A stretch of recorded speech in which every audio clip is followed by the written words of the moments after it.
Welcome to the Sunday service for the Unitarian Universalist Church of Pensacola. Our gathered congregation represents the area along the Florida Panhandle and the Alabama Gulf Coast. However, today you can join us from anywhere, and we are so glad to have you with us. I'm Reverend Alice Syltie, and it is my honor to serve this congregation as minister, and a true pleasure to serve a congregation whose mission is to celebrate diversity, strive for justice, and inspire love. As always, we begin our service with the lighting of our chalice and music for centering with Denise D'Angelo.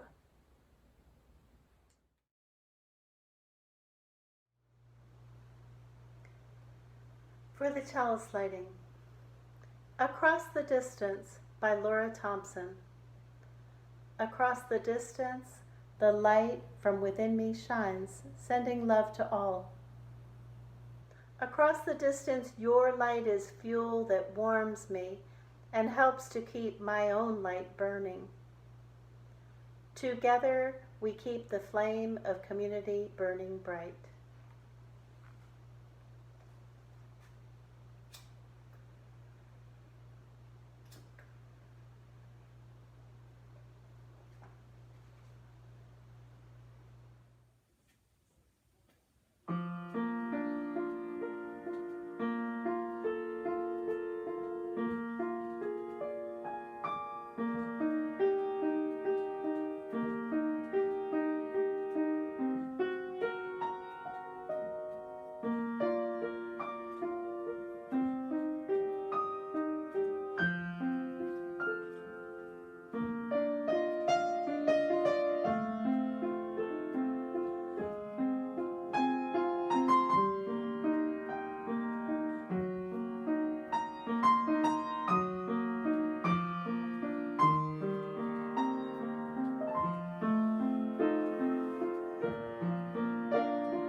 Hello, I'm Dolly Berthelot.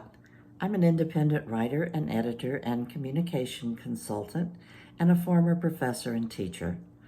I'm also a member of the Pensacola Unitarian Universalist Church since 1984. I joined the day I first heard the UU principles being read from the pulpit. There are 7 of them. I will mention today the 3 that most undergird the message that will come after music. Those 3 are numbers 1, 2, and 7. First, the inherent worth and dignity of every person. Number 2, justice, equity, and compassion in human relations. And number 3, respect for the interdependent web of all existence of which we are a part. Now, my focus on number 7 is primarily human to human. And in that regard, I'll also use a few terms from my own work that have been very important to me and are very pertinent to what I'll be discussing today. First, unity within diversity, not instead of diversity. Not everybody's the same. Not, I don't see color. Unity within diversity. And second, the common good. When we strive for the ideal of unity and diversity, we are likely to have some common good, common both between us, between people as individuals, and common good in the broader sense. And to achieve those, we often have to make a real paradigm shift from what is a much easier me perspective, me versus you, to a me to we perspective. Those ideals are not easy, and they're particularly difficult in this watershed year that we'll be focusing on. But they are worth it. Please join me in reciting the covenant of this congregation. Love is the spirit of this church, and service its law. This is our covenant, to dwell together in peace, to seek the truth in love, and to help one another.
Winter to spring and somewhere to fall, the chorus of life resounding in all. Gathering peace, in thanks, gather in sympathy now and then, gather in hope, compassion and strength, gather to celebrate once again.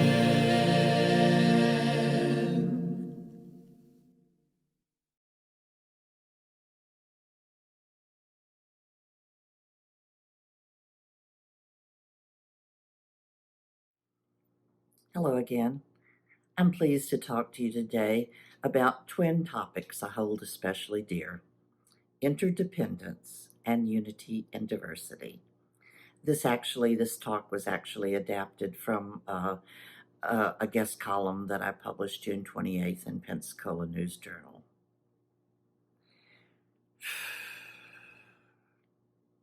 "2020 can take our breath away." This is surely a watershed year, with twin super historic events: the COVID-19 pandemic and the righteous uproar against police brutality and far racial justice. Both demand a fierce commitment to interdependence and a mighty struggle toward unity and diversity. Have we each moved toward those ideals, toward a commitment to work together across differences to mutual benefit and for the common good? Most of us find that hard. Has America grown up enough to achieve unity and diversity? Indications vary. A long time ago, when I was young, I couldn't wait to be free from my parents, to be independent. Not because they were bad parents, but because, well, they were my parents. Do you remember that feeling?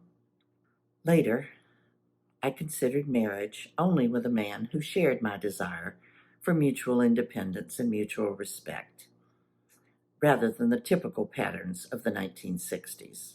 Wife or not, I would be independent. Ron and I were both eager to leave the small-mindedness of our respective southern Louisiana hometowns and explore the world. We wanted independence from our very roots, some aspects of which we found shameful. Like many who have loved and lost, now I would give anything to have my parents back. Ron and I were living in Turkey when my dad had his first massive heart attack. Now, Daddy was only 49 years old and the father of 7, of which I was the oldest. So, of course, I rushed home to Bogalusa and for his open heart surgery and beyond. Families are naturally interdependent. While my own 45-year marriage did have that essential independence and mutual respect for each other as individuals, over time, it also developed a vital interdependence, especially in the last half. Long marriages tend to become interdependent. Since the 1960s, I've railed against racism. As a college student, a daily newspaper editor, a Black Studies teacher, and later as a communication professor, a unity and diversity consultant and trainer, and a writer. Travel and life have since shown me that my hometown, my state, and even my country are not unique in their flaws. Yet we must work from where and when and how we are. I've come to recognize also a deep connection to my own roots, from which no one can be totally free. I now cherish aspects of my own heritage, that's Lebanese, German, and even Bogalusa, Louisiana Southern. I also notice and can discuss my white privilege, and occasionally aspects of some subtle residues of racism in my own thoughts and behaviors. I try to face these harsh realities without denial, without resistance, without rancor, and without unproductive guilt. We all truly depend on one another. We all need one another. The whole of any group and the whole of any society benefits from the best of its parts, and that best may come from unexpected, even unpredictable sources. Now, when I was working directly in unity and diversity workshops and training, I was wrestling with a way to handle some of these issues in ways that would be less threatening, relatively pleasant for everybody, and still meaningful and thought-provoking. And like many creative breakthroughs, this one came to me in a dream. And that dream, the image was a place called Squareland, which was made up totally of squares, perfect squares. So naturally there was no diversity until there was. And then they had to deal with that. It took me years to make that a little book, perfectly square, a fantasy fable for all ages. And it is for all ages, has been used by teachers with elementary students all the way through managers and executives and professors and so forth. Now I've recently have redone that book, which was in black and white. Many of you knew it in the early version. Redone that book into a color version with an extensive collection of questions at the end to provoke thought and to be more useful in group settings. So the reaction that readers had really led me to something else. They helped me to see that what I had done in developing Perfectly Square was use the inherent qualities of each of 8 geometric shapes to create the characters of each geoshape. And that led me to realize that it could be further usefulness. So over time, I developed a whole system called self-shapes and later relation shapes. These became workshops and also an instrument for people to think about it themselves. Well, during the pandemic, my publisher and I decided that for the first time we would put this online. Well, we would put a very short smattering, a small acquaintance with self-shapes online. So it's a little quiz that anybody can take. I hope many of you have already, but if not, then you can do it anytime in the near future just by going to drdollyb.com/quiz, Q-U-I-Z, and try it out. And of course, I'd love to hear what you think about it and how you relate to the geo shape that you selected, the self shape that you selected. As with more long-established tests, like the Myers-Briggs, each geoshape has strengths and weaknesses. Once people use self-shapes to think about their own natural tendencies, they come to understand why, for example, let's say the square, which tends to be very balanced and stable and dependable and prefers the status quo, might have a little trouble with the triangle, its characteristics being varying, cutting edge, innovative, and challenging the status quo. So they may need the soothing, compassionate circle to help them reconcile. Each self-shape is valuable for any relationship or any group.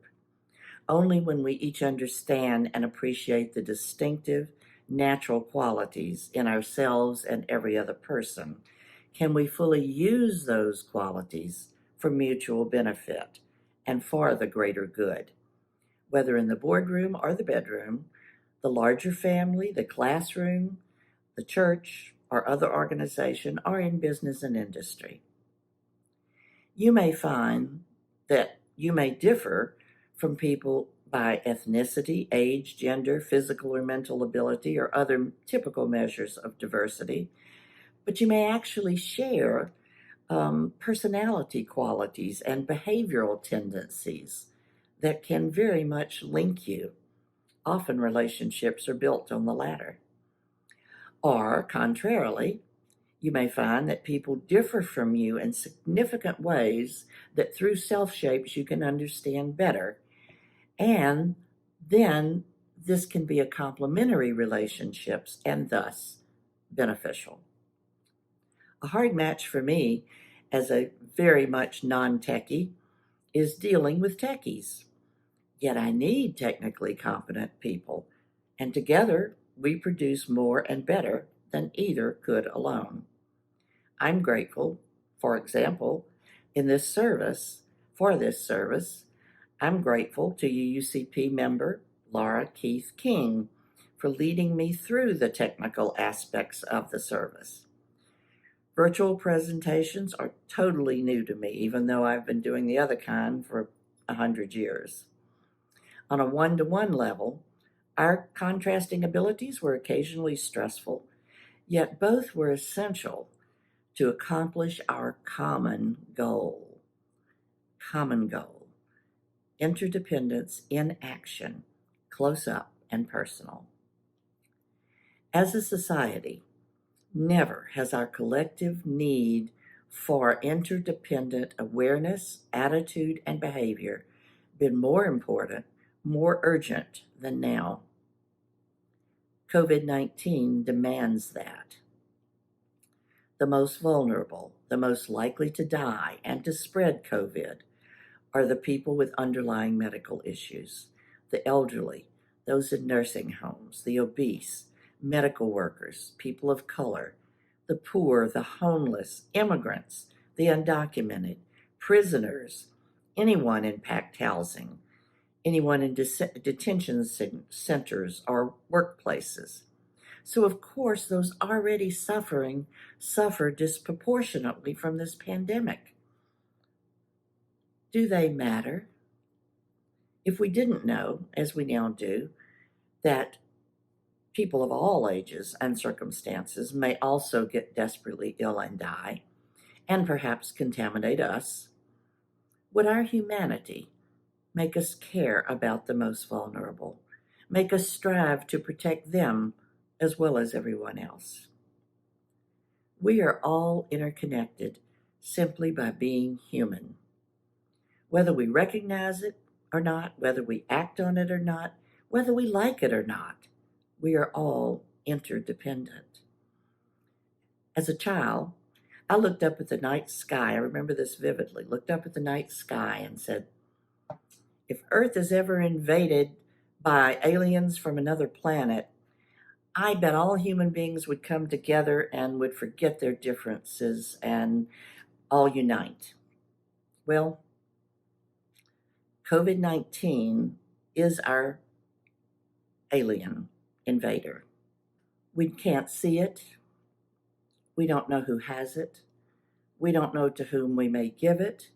And we don't know if our careless, cavalier, or defiant behavior may bring ourselves or others mild or serious illness, or life ruin, or death. With rising isolation fatigue and mask discomfort and premature reopenings, COVID predictably resurges. Cases mount, deaths soar.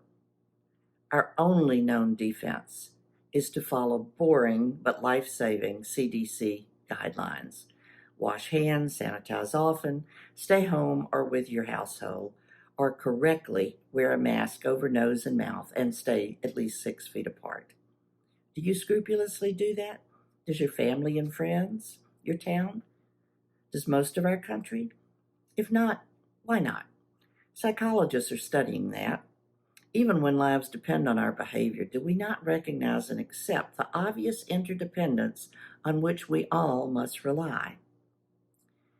America is still a young nation compared to many, and we're culturally inclined more toward freedom, individualism, and independence than toward interdependence and the common good.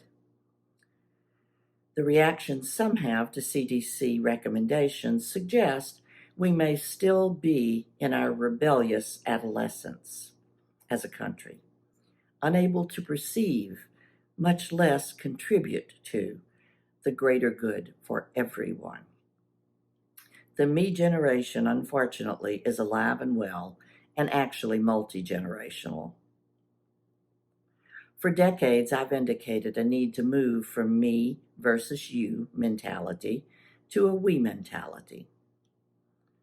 Prague, Czechoslovakia, a much older country, seems to have that we mentality, and it helped them with COVID.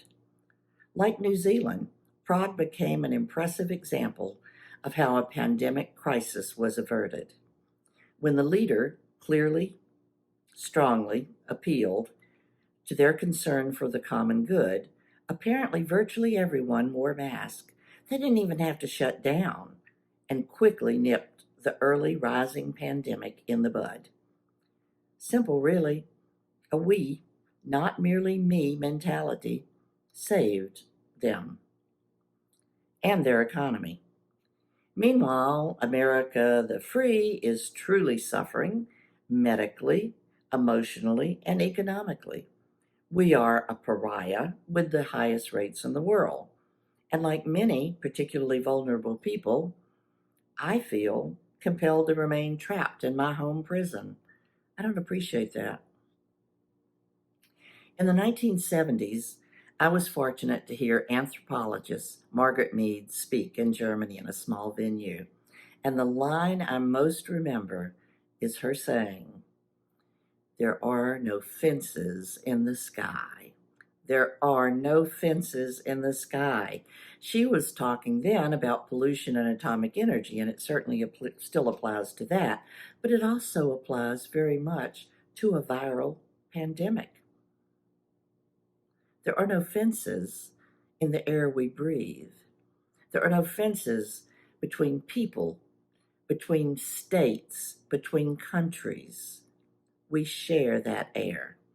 Our behavior matters. Not following guidelines can multiply the harm exponentially, as we've too painfully seen. Some people grouse or scream that following those guidelines infringes on their liberty. I say ventilators are not very liberating. Some shrug. I leave it to God.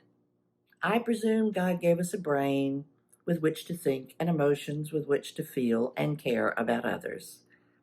Actually heard a friend say, Jesus will protect me. I wonder, wouldn't Jesus wear the damn mask? Besides the pandemic, this year, as perhaps never before, we are confronting America's history of racial injustice. Racial injustice in many forms is a concurrent crisis and is also dangerous, also debilitating our society. Racism may also be contagious, and so too might a reaction against racism be contagious. Black lives have always mattered, but the numbers who have seen this and care about this seem to have visibly increased, as visible as George Floyd's murder and too many other examples of police brutality and injustice on film. Many atrocities have become more real to a wider variety of people through video witness. I've seen hopeful evidence of that even in my own family, a diverse family. Current demonstrations now include people of all ethnicities and backgrounds as never before. Our long and challenging cloister may have spurred some of this participation. People just wanted to get out. But for many, it goes deeper. Police brutality and other justice injustices, especially toward people of color, are truly righteous reasons to get out and gather, if done peacefully and cautiously. A true American hero, attorney Brian Stevenson, gets innocent people off death row, some after decades. Just Mercy is his powerful memoir and movie, now available and both popular. Though Stevenson's focus is the legions of innocent people on death row, notably people of color, these words apply more broadly. We are all implicated when we allow other people to be mistreated. An absence of compassion can corrupt the decency of a community, a state, or a nation. I hope that at some deep level, COVID has helped multitudes here and around the globe become more compassionate, more aware of our interdependence. Our behavior during this pandemic can actually kill or protect other people. When in our lifetimes has that ever been true? So obviously true anyway. I suspect that awareness, that sense of responsibility has spread like a virus. If the protesters, the police, and others remain peaceful, wear masks, and try to distance, we may actually survive and benefit from a better world, a safer, healthier world, a fairer, more equitable world, a more compassionate world, a world that recognizes, preserves, and nurtures the best of everyone, rather than ignoring the gifts each human being has to offer, or assuming the worst. As I conclude, this Chinese maxim I love is worth pondering. Think of it in relation to COVID and racial justice, but it also applies to anything that matters to you. If you continue in the direction you are headed, you will surely get where you are going. If you continue in the direction you are headed, you will surely get where you are going. Is it where you want to go? Is it where we want to go? As a community? As a nation? As a world? Is it where we want to go? Independence Day was last month. From now on, let's also promote and celebrate what I hope is our growing spirit of interdependence. Let's actively, determinedly foster a spirit of unity within diversity, a spirit of we, not merely me. Our personal relationships and families will be better. Our churches and other organizations, our communities, our country, and our earth will all be better for that move forward in a positive direction. Together. Together. For a church to exist, it must have people that care that it exists. It must have people that support the work of the church through their generous giving of time and talent and treasure. The church is the community of ourselves. Its energy and its resources are our energy and resources. Its wealth is what we share.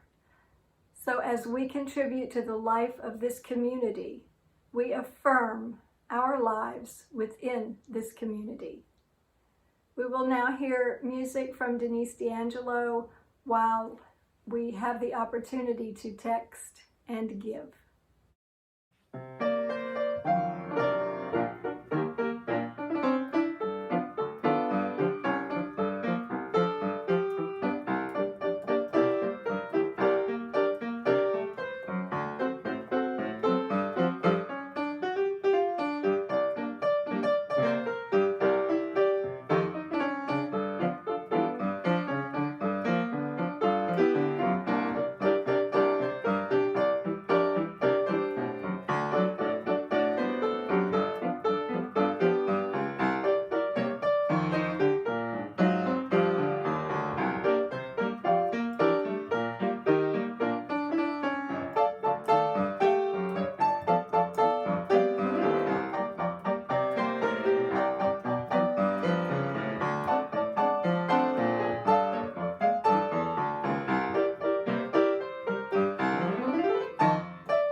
Truth is where you find it. even on Facebook. This image of 3 athletes embodies the essence of today's service. During the playing of the Star-Spangled Banner, these guys reflect the best American patriotism and humanism. The guy in the center comes from a military family. He chooses to honor his family by standing. The other 2 kneel in protest against police brutality and hoping for racial justice. All 3 wear Black Lives Matter t-shirts. Notice their bodies, affectionately intertwined. They illustrate the popular UU adage, you don't have to think alike to love alike. The photo makes unity and diversity visible.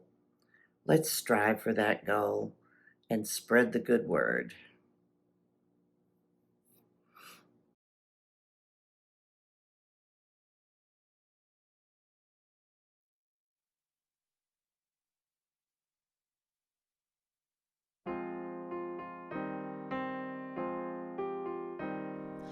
Building bridges between our divisions.